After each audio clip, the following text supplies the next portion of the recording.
प्रधानमंत्री मोदी मन की बात रेडियो माध्यम देशवासी को मनर कथा कहते प्रधानमंत्री वर्षर शेष मन की बात ये नए संकल्पों के साथ आगे बढ़ने को तैयार है। मेरे प्यारे देशवासियों, आज दुनिया भारत को बहुत आशा के साथ देख रही है।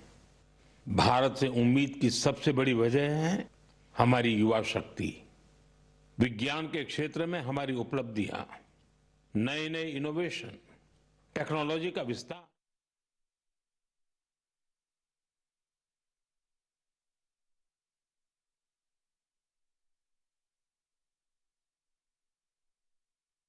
है और वो उतने ही जागरूक भी हैं। मेरे युवा साथी कई बार मुझसे ये पूछते हैं कि नेशन बिल्डिंग में वो अपना योगदान और कैसे बढ़ाएं, वो कैसे अपने आइडिया शेयर कर सकते हैं। कई साथी पूछते हैं कि मेरे सामने वो अपने आइडियाज का प्रेजेंटेशन कैसे दे सकते हैं। हमारे युवा साथियों की इस जिज्ञासा का समाधान है विकसित भारत यंग लीडर्स डायलॉग। पिछले साल इसका पहला एडिशन हुआ था। अब कुछ दिन बाद उसका दूसरा एडिशन होने वाला है। अगले महीने की 12 तारीख को स्वामी विवेकानंद जी की जयंती के अवसर पर राष्ट्रीय युवा दिवस मनाया जाएगा। इसी दिन यंग लीडर्स डायलॉग का भी आयोजन होगा और मैं भी इसमें जरूर शामिल होऊंगा। इसमें हमारे युवा इनोवेशन, फिटनेस, स्टार्टअप और एग्रीकल्चर जैसे महत्वपूर्ण विषयों पर अपने आइडियाज शेयर करेंगे। मैं इस कार्यक्रम को लेकर बहुत ही उत्सुक हूं। साथियों, मुझे ये देखकर अच्छा लगा कि इस कार्यक्रम में हमारे युवाओं की भागीदारी बढ़ रही है। कुछ दिनों पहले ही इससे जुड़ा एक क्विज कंपटीशन हुआ। इसमें 50 लाख से अधिक युवा शामिल हुए। एक निबंध प्रतियोगिता भी हुई जिसमें स्टूडेंट्स ने विभिन्न विषयों पर अपनी बातें रखी। इस प्रतियोगिता में तमिलनाडु पहले और उत्तर प्रदेश दूसरे स्थान पर रहा। साथियों, आज देश के भीतर युवाओं को प्रतिभा दिखाने के नए नए अवसर मिल रहे हैं। ऐसे बहुत से प्लेटफॉर्म्स विकसित हो रहे हैं जहां युवा अपनी योग्यता और रुचि के अनुसार टैलेंट दिखा सकते हैं। ऐसा ही एक प्लेटफॉर्म है स्मार्ट इंडिया हैकेथॉन, एक और ऐसा माध्यम जहां आइडियाज एक्शन में बदलते हैं। साथियों, स्मार्ट इंडिया हैकेथॉन 2025 का समापन इसी महीने हुआ है। इस हैकेथॉन के दौरान 80 से अधिक सरकारी विभागों की 270 से ज्यादा समस्याओं पर स्टूडेंट्स ने काम किया। स्टूडेंट्स ने ऐसे सॉल्यूशन दिए जो रियल लाइफ चैलेंजेस से जुड़े थे, जैसे ट्रैफिक की समस्या है। इसे लेकर युवाओं ने स्मार्ट ट्रैफिक मैनेजमेंट से जुड़े बहुत ही इंटरेस्टिंग पर्सपेक्टिव शेयर किए। फाइनेंशियल फ्रॉड्स और डिजिटल एरेस जैसी चुनौतियों के समाधान पर भी युवाओं ने अपने आइडियाज सामने रखे। गांवों में डिजिटल बैंकिंग के लिए साइबर सिक्योरिटी फ्रेमवर्क पर सुझाव दिया। कई युवा एग्रीकल्चर सेक्टर की चुनौतियों के समाधान में जुटे रहे। साथियों, पिछले 7-8 साल में स्मार्ट इंडिया हैकेथॉन में 13 लाख से ज्यादा स्टूडेंट्स और 6000 से ज्यादा इंस्टीट्यूट्स हिस्सा ले चुके हैं। युवाओं ने सैकड़ों प्रॉब्लम्स के सटीक सॉल्यूशंस भी दिए हैं। इस तरह के हैकेथॉन्स का आयोजन समय समय पर होता रहता है। मेरा अपने युवा साथियों से आग्रह है कि वे इन हैकेथॉन्स का हिस्सा जरूर बने।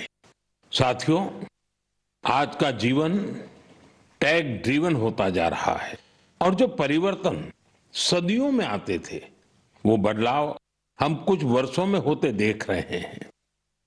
कई बार तो कुछ लोग चिंता जताते हैं कि रोबोट्स कहीं मनुष्य को ही ना रिप्लेस कर दें। ऐसे बदलते समय में ह्यूमन डेवलपमेंट के लिए अपनी जड़ों से जुड़े रहना बहुत जरूरी है। मुझे ये देखकर बहुत खुशी होती है कि हमारी अगली पीढ़ी अपनी संस्कृति की जड़ों को अच्छी तरह थाम रही है। नई सोच के साथ, नए तरीकों के साथ। साथियों, आपने इंडियन इंस्टीट्यूट ऑफ साइंस, उसका नाम तो जरूर सुना होगा।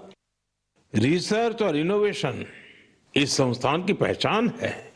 कुछ साल पहले वहां के कुछ छात्रों ने महसूस किया कि पढ़ाई और रिसर्च के बीच संगीत के लिए भी जगह होनी चाहिए। बस यहीं से एक छोटी सी म्यूजिक क्लास शुरू हुई। न बड़ा मंच, न कोई बड़ा बजट। धीरे धीरे ये पहल बढ़ती गई और आज इसे हम गीतांजलि IISC के नाम से जानते हैं। यह अब सिर्फ एक क्लास नहीं, कैंपस का सांस्कृतिक केंद्र है। यहाँ हिंदुस्तानी शास्त्रीय संगीत है, लोक परंपराएं हैं, शास्त्रीय विधाएं हैं। छात्र यहाँ साथ बैठकर रियाज करते हैं, प्रोफेसर साथ बैठते हैं, उनके परिवार भी जुड़ते हैं। आज 200 से ज्यादा लोग इससे जुड़े हैं और खास बात ये कि जो विदेश चले गए वो भी ऑनलाइन जुड़कर इस ग्रुप की डोर थामे हुए हैं। साथियों, अपनी जड़ों से जुड़े रहने के ये प्रयास सिर्फ भारत तक सीमित नहीं है। दुनिया के अलग अलग कोनों और वहां बसे भारतीय भी अपनी भूमिका निभा रहे हैं। एक और उदाहरण जो हमें देश से बाहर ले जाता है, ये जगह है दुबई। वहां रहने वाले कन्नड़ा परिवारों ने खुद से एक जरूरी सवाल पूछा। हमारे बच्चे टेक वर्ल्ड में आगे तो बढ़ रहे हैं, लेकिन कहीं वो अपनी भाषा से दूर तो नहीं हो रहे हैं। यहीं से जन्म हुआ कन्नड़ा पाठशाले का, एक ऐसा प्रयास जहां बच्चों को कन्नड़ा पढ़ना, सीखना, लिखना और बोलना सिखाया जाता है। आज इससे 1000 से ज्यादा बच्चे जुड़े हैं। वाकई कन्नड़ा नाडु नुडी नम्मा हेम्मे, कन्नड़ा की भूमि और भाषा हमारा गर्व है। साथियों, एक पुरानी कहावत है, जहां चाह वहां राह। इस कहावत को फिर से सच कर दिखाया है मणिपुर के एक युवा मोइरांगथेम सेठ जी ने। उनकी उम्र 40 साल से भी कम है। श्रीमान मोइरांगथेम जी मणिपुर के जिस दूर सुदूर क्षेत्र में रहते थे, वहां बिजली की बड़ी समस्या थी। इस चुनौती से निपटने के लिए उन्होंने लोकल सॉल्यूशन पर जोर दिया और उन्हें ये सॉल्यूशन मिला सोलर पावर में।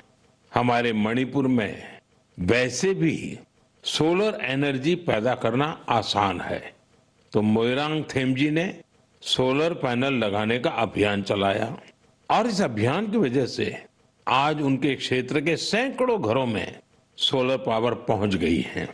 खास बात यह है कि उन्होंने सोलर पावर का उपयोग हेल्थ केयर और आजीविका को बेहतर बनाने के लिए किया है। आज उनके प्रयासों से मणिपुर में कई हेल्थ सेंटर्स को भी सोलर पावर मिल रही है। उनके इस काम से मणिपुर की नारी शक्ति को भी बहुत लाभ मिला है। स्थानीय मछुआरों और कलाकारों को भी इससे मदद मिली है।